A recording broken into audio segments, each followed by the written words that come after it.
Liputan Gerip News TV Lampung menayangkan tajam, aktual dan terpercaya.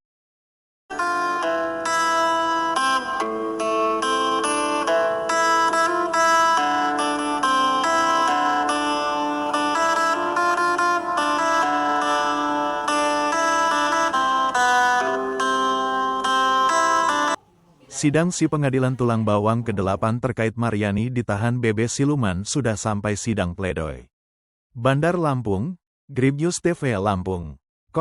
Tanggal 25 Mei tahun 2026. Narkoba tahap sidang pleno dibacakan oleh kuasa hukum dan korban. Dalam tahap pembelaan, pledoi, atau pembacaan putusan kasus narkoba, pembacaan dokumen oleh kuasa hukum dan terdakwa dilakukan untuk menyampaikan nota keberatan, analisis fakta hukum, atau permohonan keringanan hukuman kepada majelis hakim. Dokumen ini menjadi kesempatan terakhir terdakwa untuk membela diri. Di tahap penuntutan, dalam perkara nomor 103, Pit, Sus, 2026, PN Megel. Advokat pada kantor hukum Sultan Sumatera dan partner yang beralamat di Perum Kopri Raya.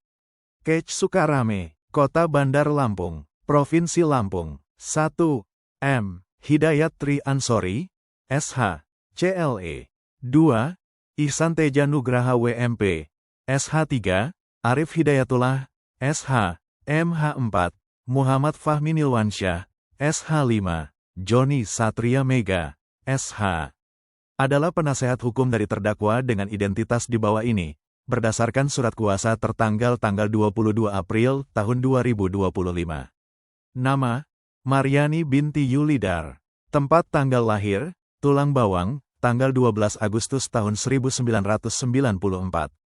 Jenis kelamin, perempuan. Kewarganegaraan, Indonesia. Agama, Islam. Pekerjaan, belum, tidak bekerja. Alamat, Jalan Bandar Aji Kaya, RT, R005, 002, Kel, Bandar Aji Jaya. Kec Gedung Aji Jaya, Kap Tulang Bawang, Prof. Lampung. Bahwa pada kesempatan yang telah diberikan oleh majelis hakim kali ini, kami akan mengajukan nota pembelaan, pledoi, terhadap surat tuntutan penuntut umum yang telah dibacakan di depan persidangan tertanggal tanggal 18 Mei tahun 2026.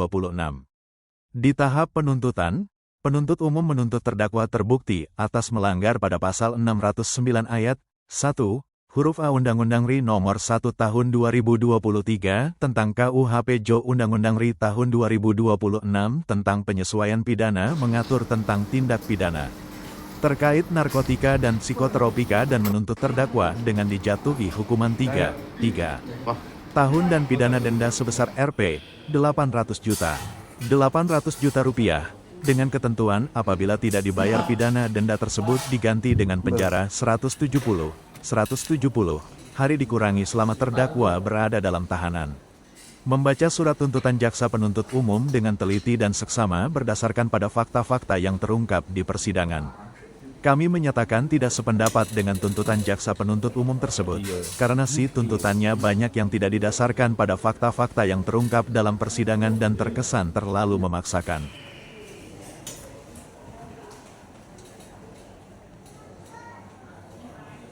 Majelis Hakim yang mulia, Saudara Jaksa Penuntut Umum yang kami hormati, hadirin pengunjung yang terhormat, berdasarkan hasil pemeriksaan saksi-saksi adecas, ahli pidana, pemeriksaan terdakwa dan bukti-bukti yang diajukan dalam perkara ini.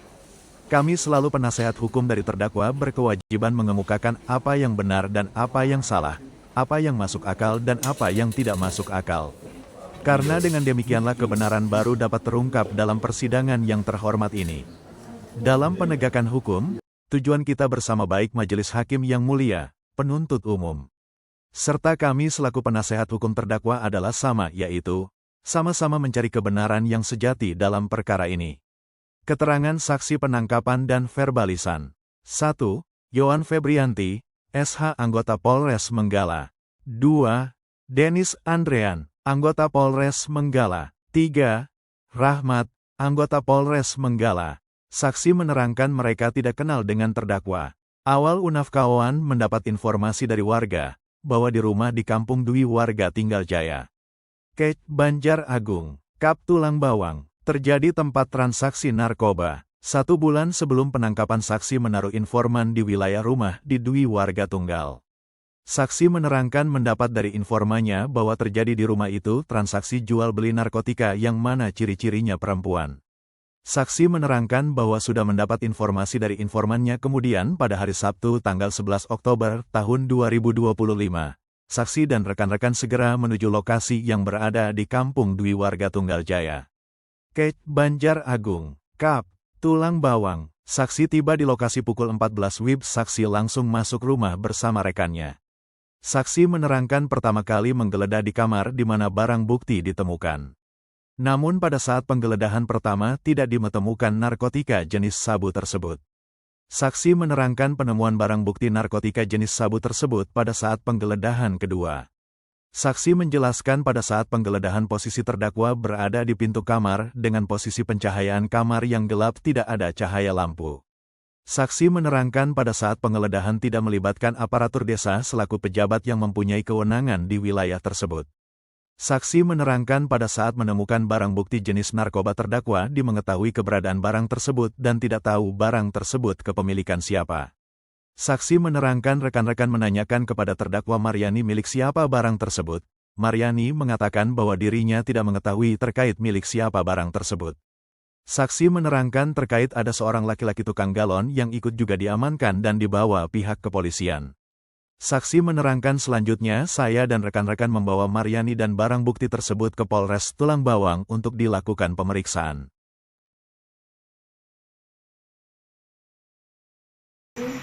Saya juga memang kaget karena di rumah ini banyaklah anggota polisi yang masuk dan mereka itu langsung berpencar entah apa yang dicari mereka dalam rumah ini. Di dalam rumah ini memang ada anak-anak gadis kami baru datang dari Rawajitu, habis ada hajatan. Saya atas namanya Yulidar menyerahkan pekerjaan dan perkara ini kepada saudara saya dan kakak saya, Ansori. 4. Muklis Putradaya, anggota Polres Menggala, selaku penyidik yang memeriksa pada kesaksiannya dalam persidangan di bawah sumpah hakim. Pemeriksa perkara menerangkan bahwa saksi tidak mengenal terdakwa. Bahwa saksi menerangkan pada saat melakukan pengambilan berita acara terhadap terdakwa TGL tanggal 12 Oktober tahun 2025 terdakwa tidak didampingi oleh kuasa hukum. Bahwa saksi hanya memeriksa terdakwa dan tidak memeriksa lelaki yang juga ikut diamankan. Bahwa saksi menerangkan penangkapan, penggeledahan sesuai prosedur adalah dengan cara mendapatkan surat izin penggeledahan atau penangkapan dari atasan. Bahwa saksi menerangkan prosedur pemeriksaan berita acara yang sesuai SOP adalah yang diatur dalam KUHP. Bahwa saksi menerangkan ada penyidik yang memegang perkara terdakwa sampai dilakukan yang pelimpahan kepada kejaksaan. Keterangan saksi lab forensik, saksi yang dihadirkan oleh penuntut umum. Diri Fahmi Rizal, saksi lab forensik di bawah sumpah memberikan keterangan di persidangan yang pada pokoknya. Bahwa saksi menerangkan saksi tidak pernah mengenali terdakwa sama sekali. Bahwa menerangkan saksi bekerja sebagai seorang yang melakukan uji lab baik barang bukti maupun tes urin di laboratorium forensik di Palembang. Bahwa saksi menerangkan saksi adalah orang yang memeriksa berkas daripada terdakwa. Bahwa saksi menerangkan barang bukti yang diuji oleh saksi diantarkan langsung oleh pihak kepolisian. Bahwa saksi menerabegkan hasil tes urin terdakwa Maryani dilakukan pengujian lab adalah NEGATIV. Keterangan ahli pidana. Dr. Beni Karyalim Antara, SH, MH, sebagai ahli pidana di bawah sumpah memberikan keterangan hal-hal sebagai berikut. Bahwa ahli menerangkan dalam proses penggeledahan menurut pasal 113 ayat 10 Undang-Undang No. 20 tahun 2025 tentang KUHP. Penyidik hanya dapat melakukan penggeledahan rumah setelah memperoleh izin tertulis dari pengadilan negeri setempat. Atau setidak-tidaknya memberikan dahukup pada aparatur desa setempat. Bahwa ahli menerangkan penggeledahan yang dilakukan tanpa menunjukkan surat izin dan tanpa didampingi aparatur desa adalah tindakan yang melawan hukum acara. Pasal 113 ayat 9 KUHP baru. Secara eksplisit menyatakan, jika Ketua Pengadilan Negeri menolak memberikan persetujuan, hasil penggeledahan tidak dapat dijadikan alat bukti.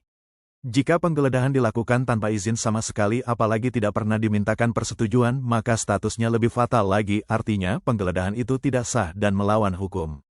Bahwa ahli menerangkan jurisprudensi Mahkamah Agung melalui putusan No. 1376K, Pit, 2000 sejalan dengan putusan Mahkamah Nomor 21, Pu 12, 2-14 menegaskan bahwa penggeledahan dan penyitaan yang tidak memenuhi syarat formil sebagaimana yang ditentukan KUHP mengakibatkan alat bukti yang diperoleh menjadi titik sah dan harus dikesampingkan, exclusionary rule.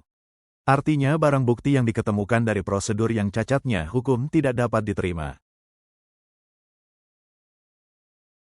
sebagai alat bukti yang valid di persidangan. Bahwa ahli menerangkan berdasarkan teori hukum acara pidana, seluruh barang bukti narkotika yang diketemukan dalam penggeledahan hang cacat prosesor tersebut harus dinyatakan sebagai alat bukti yang tidak sah dan tidak memiliki kekuatan pembuktian. Bahwa ahli menerangkan unsur pokok delik narkotika adalah adanya benda narkotika itu sendiri. Jika benda tersebut secara yuridis telah excluded, dikesampingkan, maka pondasi dakwaan runtuh total. Yang ada hanyalah cerita tanpa wujud. Penuntut umum kehilangan objek hukum yang didakwakan. Bahwa ahli menerangkan dalam doktrin hukum pidana, menguasai, bezit, memerlukan dua elemen, penguasaan fisik secara nyata, korpus, dan adanya kesadaran atau niat untuk menguasai, animus possidendi, karena menurut Prof. Andi Hamzah Hukum Acara Pidana Indonesia menekankan bahwa dalam tindak pidana kepemilikan atau kepenguasaan benda terlarang, negara harus membuktikan bahwa terdakwa mengetahui keberadaan benda tersebut dan dengan sadar bermaksud menguasainya secara melawan hukum. Bahwa ahli menerangkan unsur menguasai tidak dapat disamakan hanya dengan sekedar keberadaan seseorang di suatu tempat di mana narkotika itu ditemukan. Asas artis reus mensyaratkan perbuatan aktif atau kontrol faktual, bukan sekedar kebetulan hadir. Bahwa ahli dalam KUHP baru menganut sistem pembuktian terbuka, open system of evidence, yang tidak lagi membatasi secara limitatif jenis alat bukti sebagaimana diatur dalam pasal 184 ayat 1 KUHP lama. Hakim tidak boleh menjatuhkan pidana berdasarkan keyakinan semata tanpa didukung oleh alat bukti yang sah. Pasal 235 ayat 1 KUHP baru menegaskan bahwa alat bukti yang sah meliputi keterangan saksi, keterangan ahli, keterangan terdakwa, surat, barang bukti, bukti elektronik, pengamatan hakim, dan segala sesuatu yang dapat digunakan untuk kepentingan pembuktian pada pemeriksaan di sidang pengadilan sepanjang diperoleh secara tidak melawan hukum. Dengan sistem pembuktian terbuka ini, penuntut umum memiliki beban pembuktian yang semakin berat karena setiap alat bukti yang diajukan wajib dibuktikan autentikasinya. Bahwa ahli menerangkan unsur menguasai harus dibuktikan secara langsung dan meyakinkan. Tidak adanya sidik jari terdakwa pada bungkusan sabu. Tidak ada rekaman komunikasi transaksi di telepon genggam. Tidak adanya pengakuan dari terdakwa merupakan kegagalan pembuktian dari pihak penuntut umum dalam memenuhi standar pembuktian yang disyaratkan oleh KUHP baru. Dengan demikian, unsur menguasai tidak terbukti secara sah dan meyakinkan. Bahwa ahli menerangkan ajaran hukum pidana mengenai as in debio pro reklamasi maksudnya adalah dalam keraguan. Hakim harus memutus demi kebaikan terdakwa. Ahli hukum terkemuka, Prof. Muljanto, menyatakan bahwa jika terdapat keraguan yang beralasan tentang terbuktinya salah satu unsur delik, maka terdakwa harus dibebaskan. Bahwa ahli menerangkan jurisprudensi tetap Mahkamah Agung RI. Dalam putusan No. 163K, Pit, 2009, menegaskan bahwa tidak terdapatnya pengetahuan terdakwa tentang adanya narkotika di tempat yang bukan dalam penguasaan eksklusifnya menyebabkan unsur menguasai tidak terpenuhi. Bahwa ahli menerangkan jikalau tidak terpenuhinya unsur menguasai, dakwaan menjadi tidak terbukti secara tidak sah dan meyakinkan. Adalah sesuatu kekeliruan hukum yang serius apabila seseorang dipidana hanya karena ia berada di suatu lokasi di mana narkotika tersebut ditemukan. Tanpa bukti keterlibatan aktif atau pengetahuan. Keterangan terdakwa, Mariani binti Yukidar. Terdakwa menerangkan bahwa sedari 2016 terdakwa sudah tinggal di Bandar Lampung karena menempuh pendidikan perguruan tinggi di salah satu kampus swasta di Bandar Lampung. Terdakwa menerangkan bahwa terdakwa berkuliah di Universitas Mitra Indonesia mengambil jurusan keperawatan dan melanjutkan mengambil profesi nurs di Universitas Aisyah Kabupaten Pringsewu. Terdakwa menerangkan bahwa selama menempuh pendidikan semua fasilitas dipenuhi oleh orang tuanya. Terdakwa menerangkan bahwa terdakwa di Bandar Lampung ngekos di Wei Halim Kota Bandar Lampung. Terdakwa menerangkan bahwa aktivitas terdakwa selain menempuh pendidikan juga berbisnis pakaian perempuan dan elektronik dengan cara dikreditkan.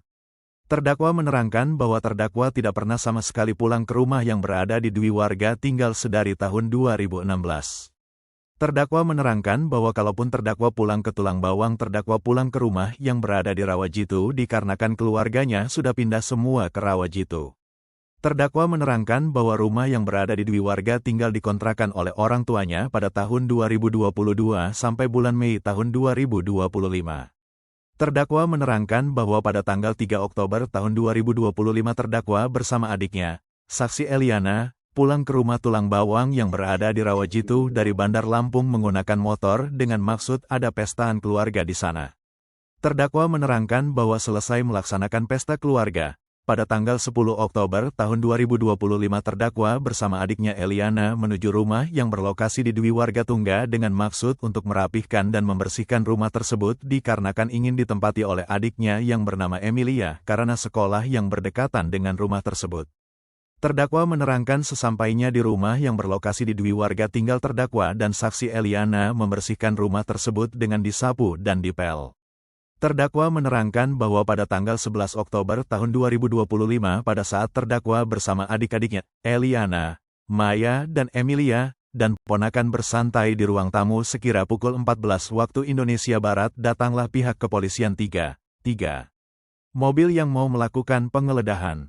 Terdakwa menerangkan bahwa ketika pihak kepolisian ingin melakukan penggeledahan terdakwa meminta untuk diperlihatkan surat izin atau surat penggeledahan.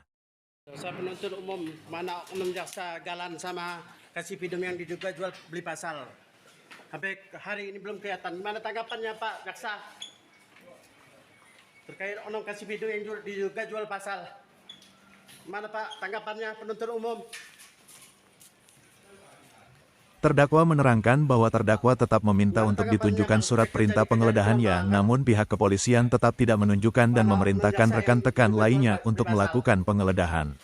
Terdakwa menerangkan bahwa penggeledahan pertama kali dilakukan di kamar milik terdakwa dan adiknya didampingi oleh terdakwa namun tidak ditemukan apapun di kamar tersebut. Hanya tawas itu buat obat ketiak, obat ketiak adiknya, terdakwa. Terdakwa menerangkan bahwa karena tidak ditemukan apapun di kamar milik terdakwa pihak kepolisian melakukan penggeledahan ke area lain.